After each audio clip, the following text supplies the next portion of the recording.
আসসালামু আলাইকুম প্রিয় শিক্ষকবৃন্দ। আশা করি আপনারা সবাই ভালো আছেন। ইএফটি নিয়ে অনেকেই সমস্যার সম্মুখীন হয়েছেন। তারা এখনো বুঝতে পারছে না কি হবে। অনেকের বেতন এখনো আসেনি। তো এমপিওভুক্ত শিক্ষকদের ইএফটি সংশোধনের পরিপূর্ণ সমাধান ও নির্দেশিকা নিয়ে আমি এখন আপনাদের সামনে কিছু কথা বলব। আপনারা একটু মনোযোগ সহকারে শুনবেন। এমপিওভুক্ত স্কুল কলেজের শিক্ষক কর্মচারীদের ইএফটিতে বেতন নিশ্চিত করার জন্য তথ্য সংশোধন করতে সময় বাড়ানো হয়েছে। অপরদিকে স্কুল কলেজের নতুন এমপিও অনুমোদন পাওয়া শিক্ষক কর্মচারীদের আগামী ৮ই মার্চের মধ্যে প্রতিষ্ঠানের প্রধানের মাধ্যমে এমপিও ইএফটি মডিউলে অনলাইনে প্রয়োজনীয় তথ্য পাঠাতে নির্দেশনা দেওয়া হয়েছে। গত বুধবার ৫ই মার্চ মাধ্যমিক ও উচ্চশিক্ষা অধিদপ্তরে এ সংক্রান্ত আলাদা আদেশ জারি করা হয়েছে। পূর্বের সময়সীমার মধ্যে অধিকাংশ শিক্ষক কর্মচারী তাদের প্রয়োজনীয় তথ্য সংশোধনের প্রক্রিয়া শেষ করতে না পারার কারণে এই সময় বর্ধিতকরণ করা হয়েছে বলে জানানো হয়েছে। স্কুলের ক্ষেত্রে প্রতিষ্ঠান প্রধান আগামী ২০শে মার্চের মধ্যে আবেদন করবেন। উপজেলা থেকে আবেদন পাঠাবেন ৩০ মার্চের মধ্যে। জেলা থেকে আবেদন পাঠাবেন ১০ এপ্রিলের মধ্যে। আঞ্চলিক উপপরিচালক আবেদন পাঠাবেন ২০ এপ্রিলের মধ্যে এবং ২৭শে এপ্রিল মাধ্যমিক ও উচ্চশিক্ষা অধিদপ্তর অনুমোদন দেবে। কলেজের ক্ষেত্রে প্রতিষ্ঠানের প্রধান আবেদন করবেন সর্বশেষ ২০শে মার্চের মধ্যে। আঞ্চলিক উপপরিচালক আবেদন পাঠাবেন একই দিন ২০শে মার্চ। মাধ্যমিক ও উচ্চশিক্ষা অধিদপ্তর আবেদন অনুমোদন দেবেন ২৭শে মার্চ। অপরদিকে স্কুল কলেজের নতুন এমপিওভুক্ত শিক্ষক কর্মচারীদের আগামী ৮ই মার্চের মধ্যে প্রতিষ্ঠান প্রদানের মাধ্যমে এমপিও ইএফটি ড্যাশবোর্ডে অনলাইনে প্রয়োজনীয় তথ্য পাঠাতে নির্দেশ দিয়েছে মাধ্যমিক ও উচ্চশিক্ষা অধিদপ্তর মাউসি।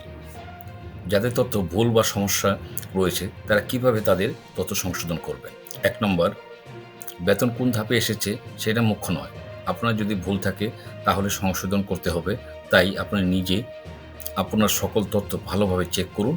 তারপর ভুল থাকলে সংশোধনের উদ্যোগ গ্রহণ করুন। ২. যাদের ডট, স্পেস, হাইফেন সমস্যা আছে এগুলোকে শিথিল করা হয়েছে। আপাতত সংশোধন প্রয়োজন নেই। তবে পরবর্তীতে সংশোধন লাগতে পারে। এই ভুলের জন্য বেতন বাধা বন্ধ থাকবে না। ৩. যাদের নামের বানান অর্থাৎ আক্ষরিক ভুল রয়েছে তাতে সংশোধন লাগবে, তারা এমপিও কারেকশন করে তথ্য সংশোধন করতে হবে, যেমন নামের কোনো অংশ বাদ বা অক্ষর ভুল ইত্যাদি ক্ষেত্রে। ৪. যাদের নাম বিভিন্ন জায়গায় বিভিন্ন রকম, যেমন এনআইডির সাথে শিক্ষা সনদের অমিল, সেক্ষেত্রে শিক্ষক হলে এনআইডি সংশোধন করবেন এবং কর্মচারী হলে সনদ সংশোধন করবেন। ৫ নম্বর, যাদের পদবীর ভুল রয়েছে তাদের সংশোধন করতে হবে এমপিও শিটে, অর্থাৎ এমপিওতে কারেকশন করবেন, তাহলেই হয়ে যাবে। এমপিওতে কারেকশন করলে ইএফটিতে অটোমেটিক কারেকশন হয়ে যাবে। ৬ নম্বর, যাদের জন্ম তারিখ ভুল আছে তাদের ক্ষেত্রে অবশ্যই শিক্ষা সনদের ক্ষেত্রে যেভাবে সংশোধন করবেন ঠিক সেভাবে সংশোধন করবেন। তবে এই প্রক্রিয়াটি বেশ জটিল। জন্ম তারিখ সংশোধন করতে হলে শিক্ষা সনদের সাথে মিল রেখেই করতে হবে। শিক্ষা সনদ দিয়ে এনআইডি সংশোধন করতে হবে, তারপর এমপিও কারেকশন করে নেবেন। ৭.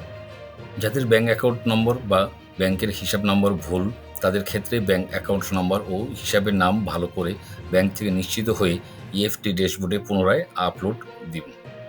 ৮ নম্বর, যাদের এনআইডি নম্বর ভুল রয়েছে তাদের ক্ষেত্রেও সঠিক এনআইডি নম্বর ইএফটি ড্যাশবোর্ডে পুনরায় আপলোড দিন।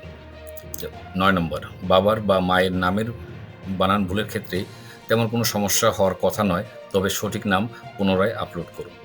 ১০ নম্বর, যাদের শিক্ষা সনদ বাংলায় লেখা তারা এনআইডি দেখে তাদের নামের বানানের ইংরেজি অংশ ঠিক করে নেবেন। ১১ নম্বর, এমপিওতে এনআইডি নম্বর যদি ভুল দেওয়া থাকে তাহলে বেতন বন্ধ হবে না, তবে ইএফটিতে অবশ্যই সঠিক এনআইডি নম্বর দিতে হবে, তা না হলে বেতন বন্ধ হয়ে যাবে। ১২ নম্বর, যার যা ভুল আছে তা ইএফটি ড্যাশবোর্ডে অবশ্যই পর্যায়ক্রমে দৃশ্যমান করা হবে। এই প্রক্রিয়া চলমান রয়েছে, এটা নিয়ে চিন্তার কোনো কারণ নেই। ১৩ নম্বর, উল্লেখ্য যে এখন থেকে যে সংশোধনের সময়সীমা দেওয়া হয়েছে তা কিন্তু এমপিও কারেকশনের জন্য, এটা ইএফটি ড্যাশবোর্ড কারেকশনের জন্য নয়। কারণ ইএফটি ড্যাশবোর্ডে এডিট অপশন কিন্তু এখনও চালু হয়নি, তবে অতএব এত টেনশনের কোনো কারণ নেই।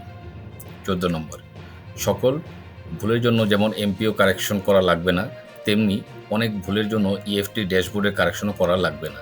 কারো শুধু এমপিও কারেকশন করা লাগবে, আবার কারো শুধু ইএফটি ড্যাশবোর্ডে কারেকশন করা লাগবে। 15 নম্বর, সকল ভুলের জন্য এমপিও কারেকশনের জন্য একটি ফরওয়ার্ডিং যথেষ্ট, তবে সেখানে সকল সমস্যা উল্লেখ করতে হবে। 16 নম্বর, এনআইডি কার্ডে নম্বরে কোনোভাবেই 13 ডিজিট গ্রহণযোগ্য নয়। যারা ইএফটিতে 13 ডিজিট দিয়েছেন তারা ইএফটি ড্যাশবোর্ডে 13 ডিজিটকে 17 ডিজিটের এনআইডি নম্বরে রূপান্তরিত করে পুনরায় ইএফটি ড্যাশবোর্ডে আপলোড দিবেন। 17 নম্বর, তথ্য ভুলের কারণে এখন নয়, যে কোনো সময় যদি আপনার বেতন বন্ধ হয়ে যায় তবে পুনরায় আবার সংশোধন করলেই চালু হয়ে যাবে। পরিশেষে বলবো যে বেতন প্রদানকারী সংস্থা হলো আইবাস প্লাস প্লাস কর্তৃপক্ষ। এটি একটি ফান্ড ট্রান্সফার সংস্থা। এখানে কোনো প্রকার সন্দেহের অবকাশ রাখা হয় না। তাই বেতন প্রদান করতে গিয়ে তাদের কাছে ছোটোখাটো কোনো ভুল নজরে আসে, তারা সেটি ইগনোর করে না। যেহেতু বিষয়টি আর্থিক, সেই কারণে ক্ষণিকের সমস্যা হয়তো শিক্ষক কর্মচারীকে পরিলক্ষিত হচ্ছে, তবে তা ভবিষ্যতের জন্য ভালো হবে বলে আশা করা যায়।